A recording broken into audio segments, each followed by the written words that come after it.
अस्सलाम वालेकुम, welcome to my channel. उम्मीद है आप सब खैरियत से होंगे। तो आज की क्लास में जो हम चीज़ें डिस्कस करने वाले हैं वो है object size, lock ratio, angle और कोरल ड्रॉ में हम अपने किसी ऑब्जेक्ट को मिरर कैसे कर सकते हैं। तो चलिए स्टार्ट करते हैं।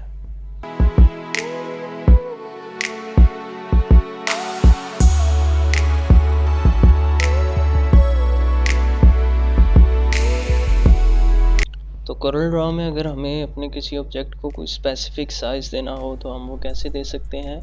मैं यहाँ से एक रेक्टेंगल ले रहा हूँ।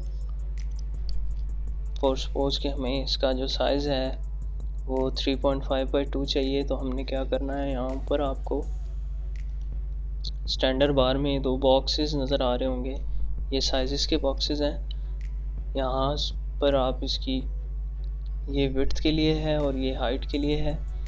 तो हमें जो विड्थ है, हमारे ऑब्जेक्ट की जो विड्थ है वो है 3.5। तो मैं यहाँ पर 3.5 एंटर कर रहा हूँ। और हमारे ऑब्जेक्ट की जो हाइट है वो 2 है, तो मैं यहाँ पर 2 एंटर कर रहा हूँ। और उसके बाद जब हम एंटर करेंगे तो आप देख सकते हैं हमारे ऑब्जेक्ट का साइज़ अब 3.5/2 हो चुका है। तो यहाँ से हम इस तरह अपने ऑब्जेक्ट्स या शेप्स वगैरह को स्पेसिफिक साइज़ वगैरह भी दे सकते हैं। तो यहाँ पर स्टैंडर्ड बार में साइज़ेस के बॉक्सेस के बाद जो हमारा यहाँ पर ऑप्शन है वो है स्केल फैक्टर का। स्केल फैक्टर क्या चीज़ है, जब आपको अपने ऑब्जेक्ट की जो साइज़ है उसकी परसेंटेजेस पता हो तो आप परसेंटेज के हिसाब से भी यहाँ से छोटा या बड़ा कर सकते हैं। मीन्स अगर आपको पता है कि मैं यहाँ पर क्या परसेंटेज लगाऊंगा तो उसका साइज़ 3.5 होगा, तो वो रेशो या परसेंटेज आप यहाँ पर डालकर अपने ऑब्जेक्ट को छोटा या बड़ा कर सकते हैं। तो हमारा जो नेक्स्ट यहाँ पर बटन है वो है लॉक रेशो का। लॉक रेशो का क्या काम है, बेसिकली ये हमें अक्सर हमारे जो ऑब्जेक्ट्स या फ़ॉन्ट्स वगैरह हैं उनको प्रोपोर्शनली छोटा या बड़ा करने में बहुत हेल्पफुल रहता है।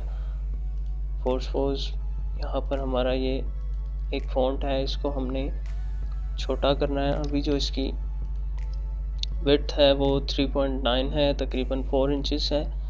तो अगर मैं चाह रहा हूँ कि इसकी जो विड्थ है वो 3 इंचेस हो जाए और इसकी शेप भी ख़राब ना हो, तो हम क्या करेंगे, यहाँ पर इसकी रेशो को लॉक करेंगे। और अब जब हम यहाँ पर आकर इसको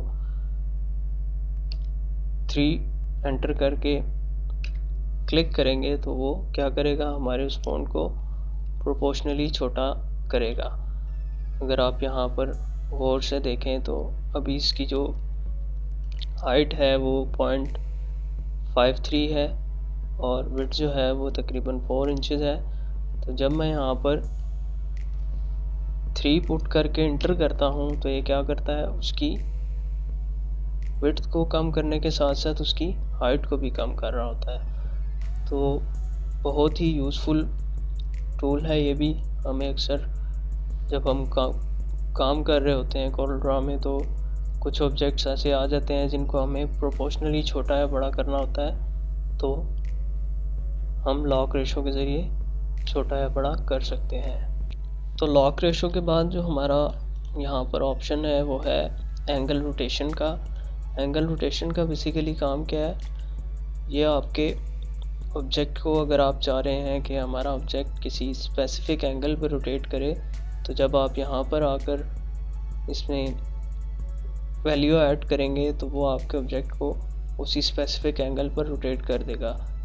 एक तो आप माउस के ज़रिए रोटेट कर सकते हैं। जब यहाँ पर आप सेंटर में आकर इसको क्लिक करते हैं तो इसके हैंडल्स जो हैं वो चेंज हो जाते हैं। ये मैं आपको पहले बता चुका हूँ कि आप माउस के ज़रिए किस तरह रोटेट कर सकते हैं। लेकिन अगर आप चाह रहे हैं कि स्पेसिफिक एंगल पर रोटेट हो तो आपने क्या करना है, फॉर सपोज हमें यहाँ पर 60 डिग्री के एंगल पे हमारा ऑब्जेक्ट रोटेट चाहिए, तो मैं यहाँ पर 60 डिग्री पुट करके एंटर जब करूँगा तो वो क्या करेगा, हमारे ऑब्जेक्ट को 60 डिग्री के एंगल पे रोटेट कर देगा। तो अगर हमें कोरल ड्रॉ में अपने किसी ऑब्जेक्ट को मिरर करना हो हॉरिजॉन्टली या वर्टिकली, तो हमें क्या करना है, यहाँ ऊपर स्टैंडर्ड बार में अगर आप देखें तो ये 2 बटन्स हमें कोरल ड्रॉ ने मिरर के लिए दिए हुए हैं। हम यहाँ से हॉरिजॉन्टली या वर्टिकली अपने किसी भी ऑब्जेक्ट को मिरर कर सकते हैं। तो जब मैं यहाँ पर अपने ऑब्जेक्ट को सिलेक्ट करके हॉरिजॉन्टली वाले पे क्लिक करूँगा तो क्या करेगा, हमारे ऑब्जेक्ट को सेंटर पॉइंट से मिरर करके दे देगा हॉरिजॉन्टली। और जब मैं यहाँ वर्टिकली वाले बटन पे क्लिक करूँगा तो क्या करेगा, हमारे ऑब्जेक्ट को सेंटर पॉइंट से ही वर्टिकली मिरर करके दे देगा। इसके अलावा हम अपने माउस को भी यूज़ करते हुए अपने ऑब्जेक्ट को कोरल ड्रॉ में मिरर कर सकते हैं। तो जब आपको अपने ऑब्जेक्ट को माउस के ज़रिए मिरर करना हो तो आपने क्या करना है, सिंपली क्लिक करके जब आप ड्रैग करेंगे तो आपने कंट्रोल को होल्ड रखना है, तो वो आपके ऑब्जेक्ट को हॉरिजॉन्टली मिरर करके दे देगा। और इसी तरह आपको जब वर्टिकली मिरर करना हो तो आपने क्या करना है, यहाँ पर बॉटम पे आके सेंटर वाले हैंडल से आप जब इसको क्लिक करके ऊपर की तरफ ड्रैग करेंगे और साथ में कंट्रोल को होल्ड रखेंगे तो आपको वर्टिकली मिरर करके दे देगा। लेकिन आपने यहाँ पर एक फ़र्क नोट किया होगा कि ये अपनी जगह से, अपनी पोजीशन से हटकर हमें हमारे ऑब्जेक्ट को मिरर करके दे रहा है। तो जब हम यहाँ पर इन 2 बटन्स को यूज़ कर रहे थे तो ये क्या कर रहा था, हमारे ऑब्जेक्ट के सेंटर पॉइंट्स हैं वहाँ से हमें हमारे ऑब्जेक्ट को बग़ैर पोजीशन चेंज किए मिरर करके दे रहा था। लेकिन जब हम माउस के ज़रिए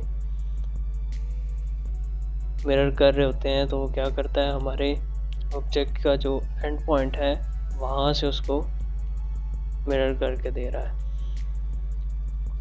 तो अगर आप चाह रहे हैं कि हमारा ऑब्जेक्ट जो है वो इस तरह अपनी पोजीशन से मूव ना हो तो आपने क्या करना है, ड्रैग करते हुए आपने कंट्रोल और शिफ्ट दोनों कीज़ को प्रेस कर लेना है। तो वो क्या करेगा, आपके सेंटर पॉइंट से आपके ऑब्जेक्ट को मिरर करके दे देगा।